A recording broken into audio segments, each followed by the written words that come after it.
बहुत समय पहले की बात है। एक विशाल और समृद्ध राज्य पर राजा महावीर का शासन था। वो बेहद शक्तिशाली, साहसी और महत्वाकांक्षी राजा था। उसकी सेना इतनी ताकतवर थी कि आसपास के कई छोटे छोटे राज्य उसके सामने झुक चुके थे। लेकिन उसके राज्य की सीमा के ठीक पार एक घना और रहस्यमयी जंगल था, जहां एक जंगली कबीला रहता था। उस कबीले का नेतृत्व करता था रुद्र, जो उतना ही बहादुर, चतुर और अपने लोगों के प्रति समर्पित था जितना कि राजा महावीर अपने राज्य के लिए था। राजा महावीर की नजर उस जंगल पर थी। उसे लगता था कि अगर वो उस जंगल को जीत ले तो उसका साम्राज्य और भी बड़ा और शक्तिशाली हो जाएगा। एक दिन उसने अपनी सभा में ऐलान किया कि अब समय आ गया है उस जंगल को अपने अधीन करने का।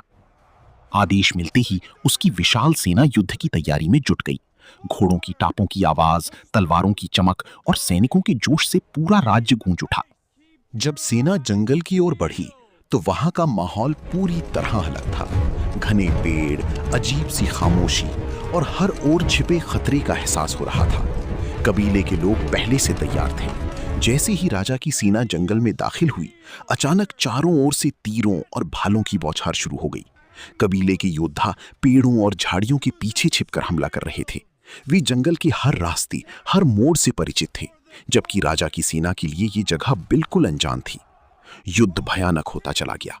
राजा की सेना ताकत और संख्या में ज्यादा थी, लेकिन कबीले की चालाकी और जंगल की समझ उनके लिए भारी पड़ रही थी। कई दिनों तक लड़ाई चलती रही।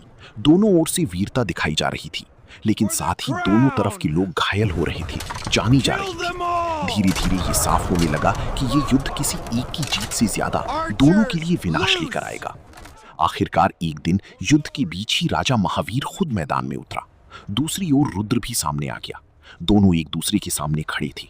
दोनों के चेहरों पर थकान थी, लेकिन आंखों में अब भी जिद और साहस बाकी था। उन्होंने तलवारें उठाई और आमने सामने भिड़ गए। कुछ समय तक उनकी लड़ाई चली, लेकिन जल्द ही दोनों को एहसास हो गया कि वे एक दूसरे को हरा। राजा महावीर ने अपनी तलवार नीचे कर दी। उसने गहरी सांस ली और कहा, यह युद्ध हमें कुछ नहीं देगा सिवाय दर्द और नुकसान के।